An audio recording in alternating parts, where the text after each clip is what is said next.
এই লক্ষ্য আমরা কোয়ালিফাই নিয়ে চিন্তা করছি না। আমরা বিশ্বকাপে সরাসরি খেলার স্বপ্ন বাংলাদেশ কি সেই পথে এগোচ্ছে নাকি এখনও অনেকটাই পিছিয়ে? ভক্তদের মনে যখন প্রশ্নের পাহাড়, তখন ভেতরের খবর দিলেন জাতীয় দলের ব্যাটিং কোচ মোহাম্মদ আশরাফুল। চমকপ্রদভাবে তিনি জানালেন, কোয়ালিফাই নিয়ে এখনই কোনো চিন্তা নেই।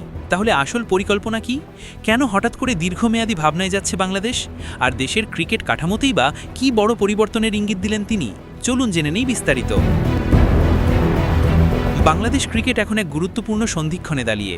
সামনে 2027 ওয়ানডে বিশ্বকাপ, কিন্তু এখনও সরাসরি খেলার নিশ্চয়তা নেই টাইগারদের। এই বাস্তবতায় অনেকেই যখন উদ্বিগ্ন, তখন ভিন্ন সুর শোনা গেল জাতীয় দলের ব্যাটিং কোচ মোহাম্মদ আশরাফুলের কণ্ঠে। তিনি পরিষ্কার জানিয়ে দিয়েছেন, এই মুহূর্তে বিশ্বকাপ কোয়ালিফিকেশন নিয়ে দুশ্চিন্তার চেয়ে বড় বিষয় হল দলকে আরও শক্তিশালী করে গড়ে তোলা। আশরাফুল বলেন, প্রধান কোচ ফিল সিমন্স আগেই ইঙ্গিত দিয়েছেন যে দল এখন ফলাফল নয়, বরং পারফরমেন্সের উন্নতির দিকে মনোযোগ দিচ্ছে। তাদের লক্ষ্য একটাই, আইসিসির বড় টুর্নামেন্টে নিজেদের সেরা ক্রিকেট খেলতে পারা এবং শিরোপার জন্য লড়াই করা।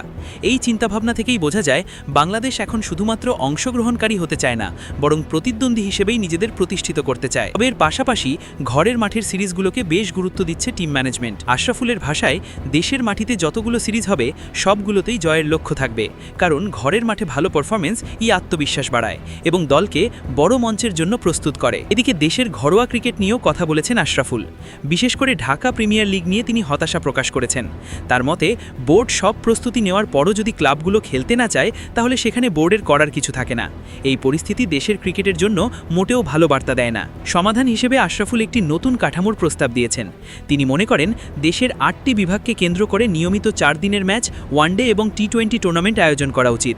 পাশাপাশি বয়সভিত্তিক দলগুলোকে একই কাঠামোর মধ্যে এনে একটি ধারাবাহিক ক্রিকেট ব্যবস্থা তৈরি করা প্রয়োজন।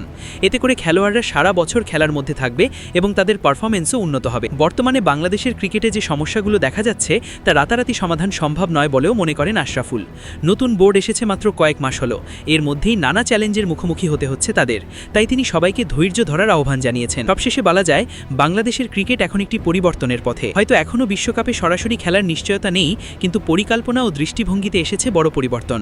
যদি এই পরিকল্পনা সঠিকভাবে বাস্তবায়ন করা যায়, তাহলে খুব শিগগিরই বাংলাদেশ বিশ্ব ক্রিকেটে আরও শক্তিশালী অবস্থান তৈরি করতে পারবে, এমনটাই বিশ্বাস করছেন মোহাম্মদ আশরাফুল।